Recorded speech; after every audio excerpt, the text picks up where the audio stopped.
नमस्कार। ज्योतिष एक दिव्य प्रकाश चैनल में आप सबका स्वागत है। दोस्तों, आज हम जानेंगे भगवान शालिग्राम की पूजा क्यों की जाती है। माँ तुलसी के साथ प्रभु शालिग्राम का विवाह क्यों किया जाता है। भगवान शालिग्राम भगवान विष्णु का ही विग्रह रूप है। देव उठनी एकादशी के दिन माँ तुलसी और भगवान शालिग्राम का विवाह क्यों किया जाता है, आइए जानते हैं। पौराणिक कथाओं के अनुसार सावर्णी मुनि की पुत्री तुलसी अपूर्व सुंदरी थी। उनकी इच्छा थी कि उनका विवाह भगवान नारायण के साथ हो। इसके लिए उन्होंने नारायण पर्वत की घाटी में स्थित बदरी वन में घोर तपस्या की। दीर्घकाल तक तपस्या के बाद ब्रह्मा जी ने प्रसन्न होकर उन्हें दर्शन दिया और वर मांगने के लिए कहा। माँ तुलसी ने कहा, हे सृष्टिकर्ता ब्रह्मदेव, आप अंतर्यामी हैं, सबके मन की बात जानते हैं। फिर भी मैं अपनी इच्छा बताती हूँ। मैं चाहती हूँ कि भगवान श्री नारायण मुझे पति के रूप में मिले। ब्रह्मा जी ने कहा कि तुम्हारा अभीष्ट तुम्हें अवश्य मिलेगा। अपने पूर्व जन्म में किसी अपराध के कारण तुम्हें श्राप मिला है। इसी प्रकार भगवान श्री नारायण के एक पार्षद को भी दानव कुल में जन्म लेने का श्राप मिला है। दानव कुल में जन्म लेने के बाद भी उसमें नारायण का अंश विद्यमान रहेगा। इसलिए इस जन्म में पूर्व जन्म के पाप के शमन के लिए संपूर्ण नारायण तो नहीं, परंतु नारायण के अंश से युक्त दानव कुल में जन्मे उस शापग्रस्त पार्षद से तुम्हारा विवाह होगा। श्राप से मुक्त होने पर भगवान श्री नारायण सदा सर्वदा के लिए तुम्हारे पति हो जाएंगे। माता रानी तुलसी ने ब्रह्मा के इस वर को स्वीकार कर लिया, क्योंकि मानव कुल में जन्म के कारण उसे मायावी भोग तो भोगना ही था। तुलसी बद्री वन में ही रहने लगी और नारायण का वह पार्षद दानव कुल में शंखचूड़ के नाम से पैदा हुआ। कुछ दिनों बाद वह भ्रमण करता हुआ बद्री वन में आया। यहाँ तुलसी को देखते ही वह उस पर मंत्रमुग्ध हो गया। तुलसी के सामने उसने अपने साथ विवाह का प्रस्ताव रखा। इतने में ही वहाँ ब्रह्मा जी आ गए और तुलसी से कहा, हे तुलसी, शंखचूड़ को देखो, कैसा देवोपम उसका स्वरूप है। दानव कुल में जन्म लेने के बाद भी लगता है जैसे इसके शरीर में नारायण का वास हो। तुम प्रस्ताव को सहर्ष स्वीकार कर लो। तुलसी को भी लगा कि उसकी तपस्या पूर्ण हो गई है, उसे इच्छित फल मिला है। शंखचूड़ के साथ उसका गंधर्व विवाह हो गया और वह शंखचूड़ के साथ उसके महल में पत्नी बनकर आ गई। शंखचूड़ ने अपनी परम सुंदरी सती साध्वी पत्नी तुलसी के साथ बहुत दिनों तक राज्य किया। उसने अपने राज्य का इतना विस्तार किया कि देवलोक तक भी उसके अधिकार में आ गया।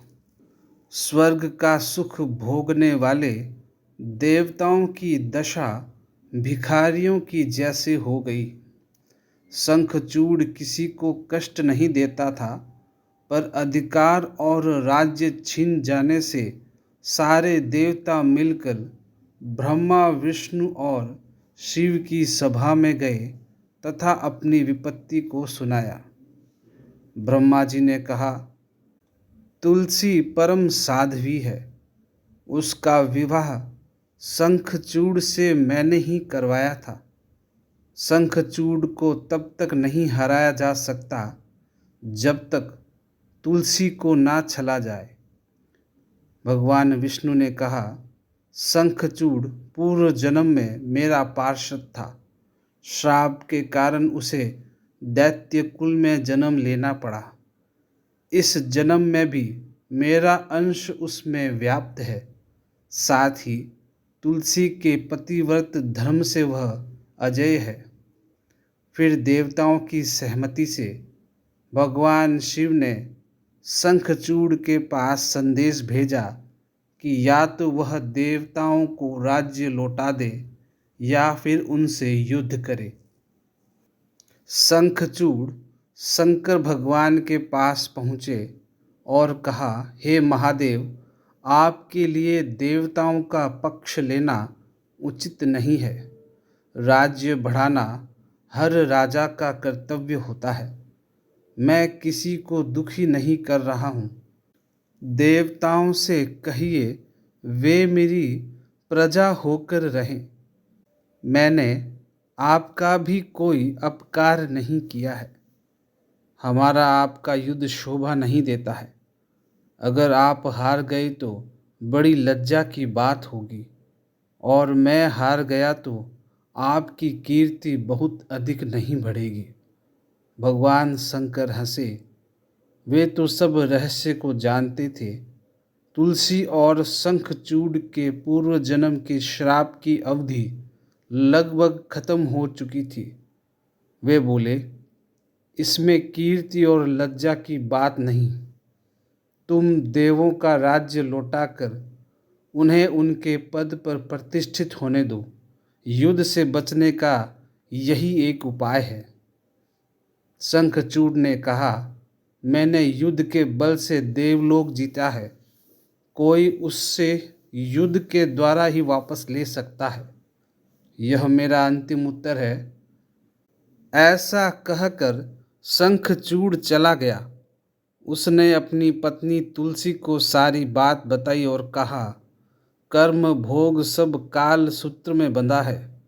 जीवन में हर्ष, शोक, भय, सुख, दुख, मंगल और अमंगल काल के अधीन है। हम तो केवल निमित्त हैं। संभव है भगवान शिव देवों का पक्ष लेकर मुझसे युद्ध करे। तुम चिंता मत करना, तुम्हारा सती तेज ही मेरी रक्षा करेगा। दूसरे दिन भगवान शंकर के नेतृत्व में देवताओं ने युद्ध छेड़ दिया। शंखचूड़ ने भीषण बाणों की वर्षा करके उनका वेग रोका। उसके प्रहार से देवता डगमगाने लगे। उसने दानवी शक्ति का प्रयोग कर मायावी युद्ध प्रारंभ किया। युद्ध स्थल पर वह किसी को दिखाई नहीं देता था, पर उसके अस्त्र शस्त्र प्रहार करके देवताओं को घायल कर रहे थे।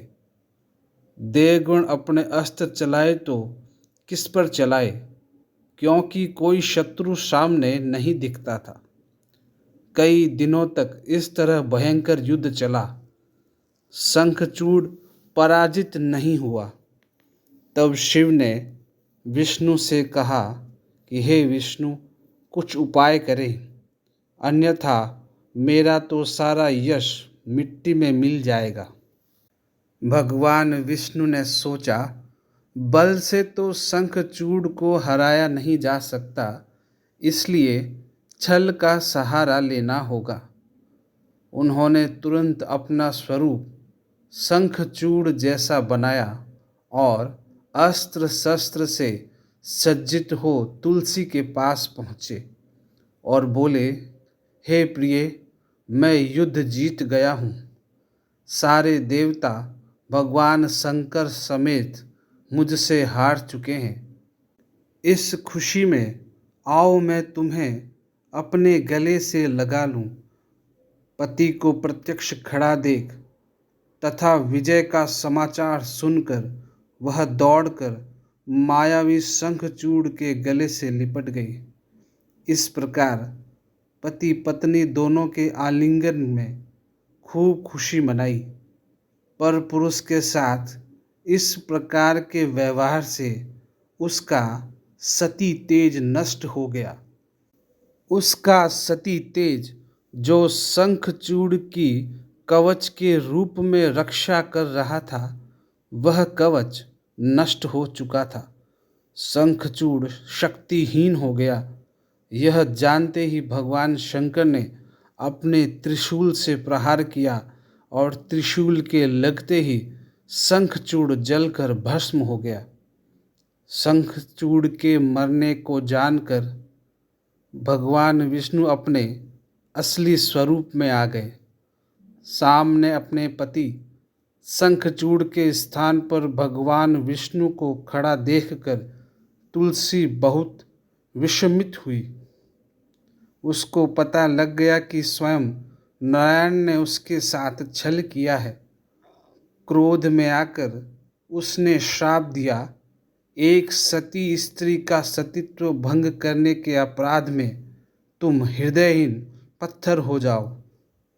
भगवान विष्णु ने तुलसी के श्राप को शिरोधार्य कर कहा, हे देवी, तुम्हारे तथा शंखचूड़ के कल्याण के लिए मुझे ऐसा करना पड़ा। तुम दोनों को श्राप मुक्त करना ही मेरा उद्देश्य था। तुम भी अब शरीर का त्याग कर तुलसी बिरवा के रूप में जन्म लोगी और मेरी पूजा तुलसी दल से होगी। मैं शालिग्राम पत्थर बनूंगा। मेरे शीश पर तुम आदर से विराजमान होगी। तुम्हारे पति की हड्डियों के चूर्ण से शंख की उत्पत्ति होगी। उस शंख ध्वनि से देवताओं का तथा मेरी पूजा आराधना होगी। जहाँ शंख ध्वनि होगी वहाँ मंगलमय मैं विराजमान रहूँगा। तुमने पूर्व जन्म में बद्री वन में मुझे पाने के लिए बड़ी तपस्या की थी। अब अगले जन्म में मैं नारायण पत्थर के रूप में बद्रीनाथ वन में स्थापित होऊंगा और मेरी पूजा अर्चना फल फूल से ना होकर तुम्हारे तुलसी दल से होगी। मेरे शीश पर विराजमान होकर तुम मुझसे भी ऊंचा पद प्राप्त करोगी।